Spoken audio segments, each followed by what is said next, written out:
Death Note, one of the greatest psychological thriller ever created.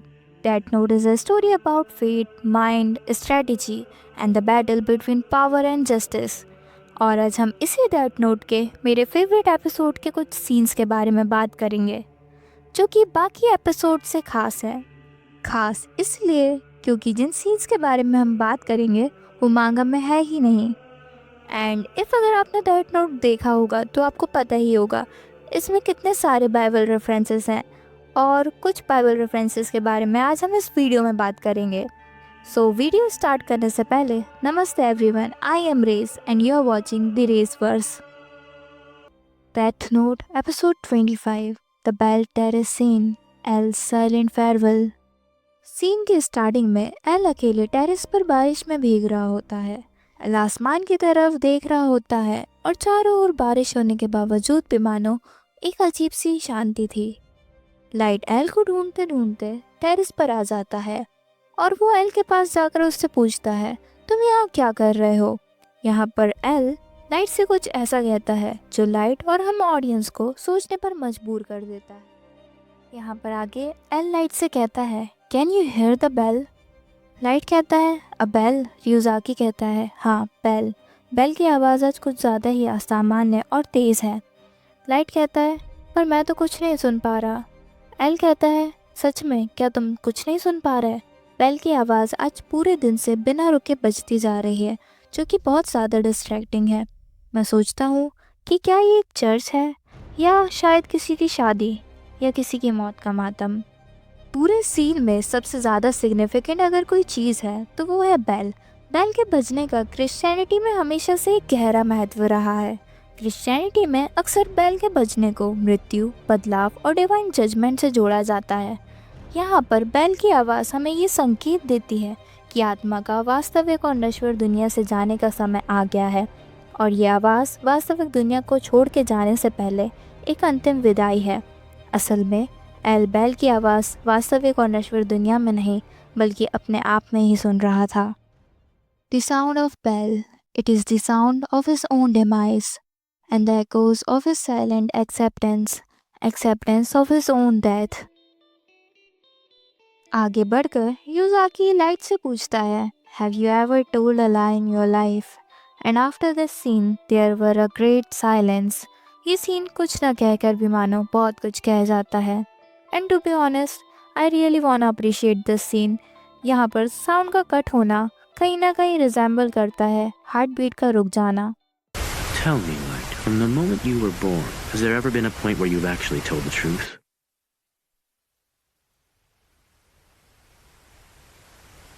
और मानो कि ये एल का सिर्फ एक सवाल नहीं बल्कि it's a final acknowledgement of the truth that he already knew that Light is कीरा।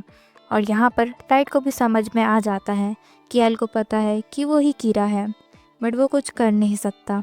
यहाँ पर आगे लाइट एल को एक सोचा समझा आंसर देता है कि मानो उसने चैट जीपीटी से रट के आया हो। और यहाँ पर बस ये सीन यहीं एंड हो जाता है।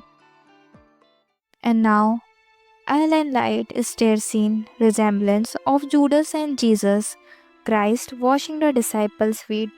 बट इसके रिजेम्बलेंस को बताने से पहले मैं आपको बाइबल वाले रेफरेंस को डिस्क्राइब करना चाहूँगी। जॉन 13:17। एक दिन जीसस अपने 12 डिसाइपल्स के साथ डिनर कर रहे थे। डिनर के बीच में ही वे टेबल से उठ जाते हैं और एक पानी का जार और एक क्लॉथ लेके अपने सारे डिसाइपल्स के पैरों को अपने हाथों से धोने लगते हैं। और उन्हीं 12 डिसाइपल्स में से एक था जूडस इस्कैरियोट, जिसको हिंदी में यहूदा के नाम से भी जाना जाता है। इतिहास में लोग जूडस को धोखेबाज, विश्वासघाती और गद्दार के नाम से भी याद करते हैं। ये वही जूडस है जिसको खुद जीसस ने चुना था अपने डिसाइपल्स में से एक बनने के लिए, और वही जूडस जिसने सिर्फ 30 चांदी के सिक्कों के लिए जीसस को रोमन सिपाहियों के हवाले कर दिया। Besides knowing the fact that one day Judas gonna betray him, Jesus का जूडस के पैरों को साफ करना एक एक्ट है जो सिम्बलाइज करता है humility, service and forgiveness. Jesus ये जानकर भी कि जूडस उनको बिट्रे करेगा, वो उसको ना रोककर अपने भाग्य को स्वीकार करते हैं। ये पूरा सीन जहाँ पर एल लाइट से पूछता है क्या मैं तुम्हारे पैरों को साफ कर सकता हूँ, रिजेंबल करता है जीसस के जूडस के पैरों को साफ करना। वहीं पे एल प्ले करता है जीसस को और लाइट जूडस को, जहाँ पर दोनों को ही पता है कि सामने वाला उन्हें बिट्रे करने वाला है।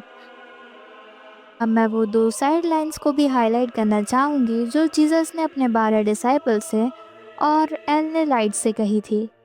Jesus, truly I tell you one of you will gonna betray me. और एल ने लाइट से कहा था, I am sad and you will understood soon. At the end of the anime, we witness one of the greatest and saddest death in the anime history. यहाँ पर भी anime creators ने ending थोड़ी सी change कर दी है। मांगा में L light से कहता है आई न्यू इट, और एनिमे में हमें बताया जाता है कि एल लाइट से कुछ भी नहीं बोलता है, जो कि एक अच्छा डिसीजन था। अब एट द एंड ये सवाल उठता है कि एनिमे क्रिएटर्स ने इन रेफरेंस को क्यों ऐड किया होगा, बिसाइड नोइंग द फैक्ट कि मांगा में ऐसा कुछ है ही नहीं। शायद वो एल को कुछ ज़्यादा ही ट्रेजेडिक और पावरफुल एंडिंग देना चाहते होंगे, जिसमें शायद वो कामयाब भी होए। सो या आज की वीडियो के लिए इतना ही। Thank you so much for watching this video.